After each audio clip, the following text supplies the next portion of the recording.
Assalamualaikum warahmatullahi wabarakatuh.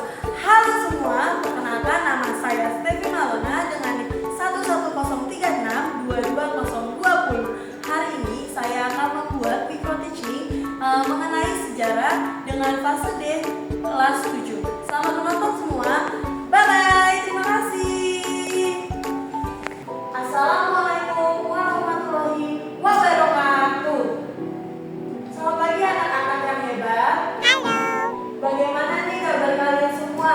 Semoga kabar kalian tetap semangat, baik dalam menjalani aktivitas dan pembelajaran di hari ini. Nah, sebelum kita mulai pembelajaran kita, Ibu mau tes semangat kalian semua nih.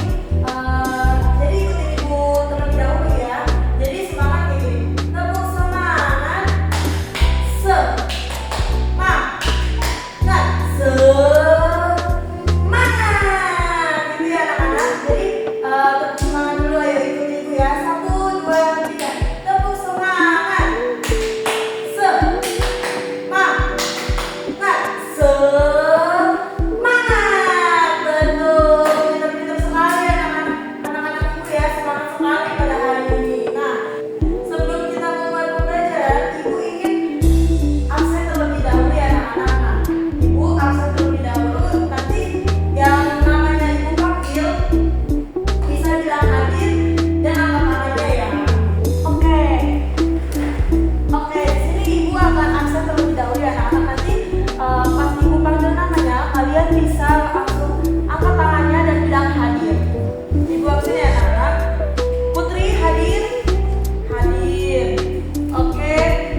Nadia sakit apa Nadia? Ada yang tahu? Oh, sakit panas. Kita doain ya anak-anak supaya Nadia cepat sembuh dan bisa kembali belajar dengan kita. Oke, Ibu lanjut ya. Yoel hadir? Hadir. Putra hadir? Putra hadir. Oke, hadir semua ya anak-anak. Dari yang gak masuk hanya Nadia saja sakit. Oke. Nah, sesudah Ibu absen dan semuanya hadir kecuali Nadia sakit, alangkah baiknya sebelum mulai pembelajaran kita pada hari ini, alangkah baiknya kita berdoa terlebih dahulu biar apa yang kita pelajari hari ini bermanfaat dan berguna ya anak. Oke, berdoa menurut agama dan kepercayaan masing-masing. Berdoa dimulai. Oke, berdoa selesai. Amin. Oke, di sini Ibu mau menjelaskan tentang pelajaran Hindu Buddha di Indonesia. Nah, sebelum itu di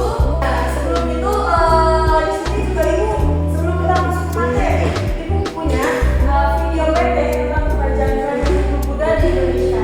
Nah, Ibu mau tanya dulu nih sama kalian. Di sini kalian apakah ada yang tahu tentang kerajaan Hindu Buddha di Indonesia? Boleh angkat tangan. Oke, Putri apa? Betul, ada kerajaan Kutai. Lalu ada apa lagi anak-anak? Betul, ada kerajaan Mataram kuno. Lalu ada apa lagi? Kerajaan Sriwijaya. Lalu ada apa lagi? Kerajaan Tarumanegara dan lain-lain.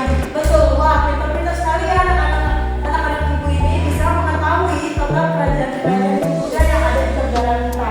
Oke, nah sebelum Ibu mulai pembelajaran kita pada hari ini, Ibu mau minta kalian untuk menonton film. Awal dimulainya masa sejarah setiap bangsa dan negara berbeda-beda.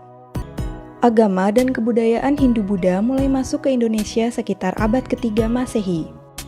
Sebelumnya, masyarakat Indonesia masih menganut animisme dan dinamisme. Animisme yaitu kepercayaan pada roh nenek moyang yang mendiami suatu benda. Sedangkan dinamisme yaitu kepercayaan bahwa segala sesuatu memiliki kekuatan gaib. Dari teori-teori tersebut, dapat disimpulkan bahwa proses penyebaran agama Hindu-Buddha terbagi menjadi dua. Yang pertama yaitu masyarakat Nusantara berperan pasif dengan mempelajari agama Hindu-Buddha melalui masyarakat India dan Cina yang datang ke Nusantara. Kedua, masyarakat Nusantara berperan aktif, yaitu masyarakat Nusantara pergi belajar langsung ke India dan Cina, kemudian kembali sebagai penyebar agama. Masuknya agama dan kebudayaan Hindu-Buddha inilah yang memicu munculnya kerajaan-kerajaan bercorak Hindu-Buddha di Nusantara. Kerajaan Hindu tertua di Indonesia yaitu Kerajaan Kutai Martapura yang berdiri pada abad keempat Masehi. Kerajaan ini didirikan oleh raja pertamanya yang bernama Kudungga. Nama Kutai diberikan oleh para ahli karena tidak ada peninggalan yang secara jelas menyebutkan nama kerajaan ini.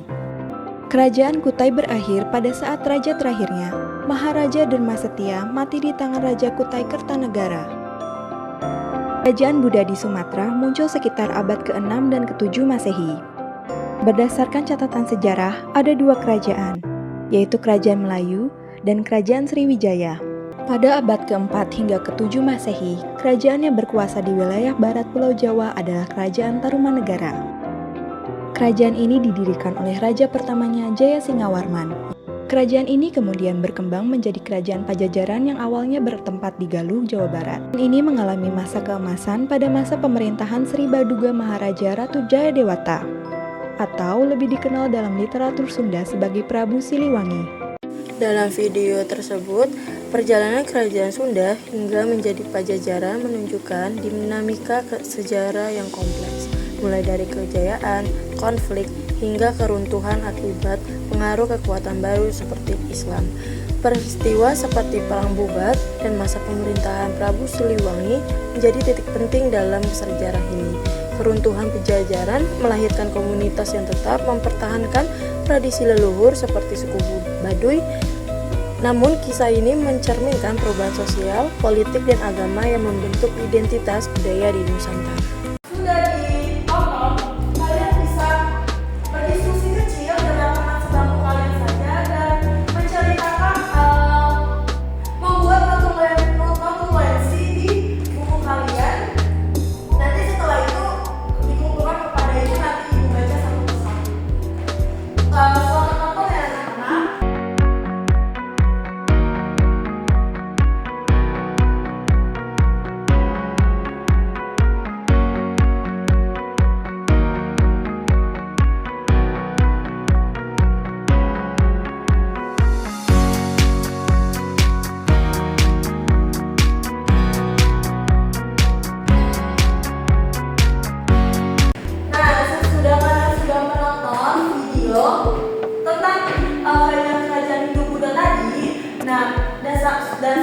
Ibu sudah melihat notulensi kalian.